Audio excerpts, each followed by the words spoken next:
একটা ফুটফুটে লাল bridal look আজকে কিভাবে ক্রিয়েট করেছিলাম সেই ভিডিওটাই তোমাদের সাথে শেয়ার করছি। মডেলের স্কিনে কোনো প্রবলেম না থাকার কারণে কালার কারেক্টিং কিন্তু আমি করিনি, একটা ফুল কভারেজ ফাউন্ডেশন ইউজ করেছি।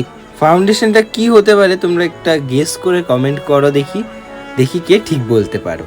এই দেখো, এইরকম কিন্তু বেস ক্রিয়েট হয়েছে উইদাউট কালার কারেক্টিং। তার একটাই কারণ, মডেলের স্কিনটা খুব সুন্দর ছিল। তারপরে কিন্তু আমি একটু হাইলাইট করে নিয়েছি, আমি ডাবল স্টেপে হাইলাইট করি, তাহলে হাইলাইটারটা ভালোভাবে স্কিনে থাকে। এবার আমি একটু পাউডার ব্লাশ অ্যাপ্লাই করে নিচ্ছি। আর আমি স্কিন অ্যাকর্ডিংই কিন্তু অল ওভার মেকআপ করতে পছন্দ করি। তোমরা যারা আমার ভিডিওসগুলো ফলো করো তারা হয়তো জানবে, আমি এগুলো তোমাদের সাথে আগেও শেয়ার করেছি। আর এখানে আমি একটা কাজল ইউজ করছি। আমার প্রত্যেকটা মেকআপে আন্ডার আইতে কাজল থাকবেই, মানে এরকম স্মোকি টাইপের একটা ফিনিশিং আমার পার্সোনাল ভালো লাগে।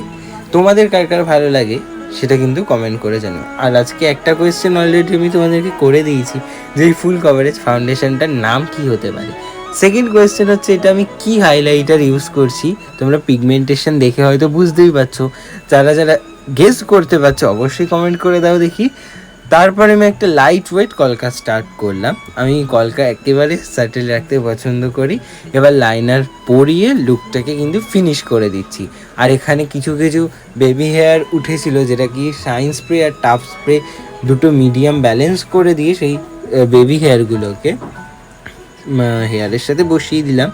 তারপরে কমপ্লিট করে ফেললাম কিন্তু লুকটা। আর এখানে ব্লাশটা আর একটুখানি দিয়ে দিচ্ছি। এই ব্রাশটার মধ্যে কিন্তু ব্লাশ একেবারেই নেই, ওটার মধ্যে যেইটুখানি পিগমেন্ট ছিল সেইটুকখানি দিয়ে লাস্টে আমি ফিনিশিং করলাম। আর এই হচ্ছে অল ওভার লুক। কেমন লাগছে তোমাদের লুকটা কমেন্ট করে জানাতে একদম ভুলো না। আর ব্রাইডাল বুকিং চলছে, স্ক্রিনে দেওয়া নাম্বারে বুক করে নিতে পারো তোমাদের স্পেশাল ডেতে।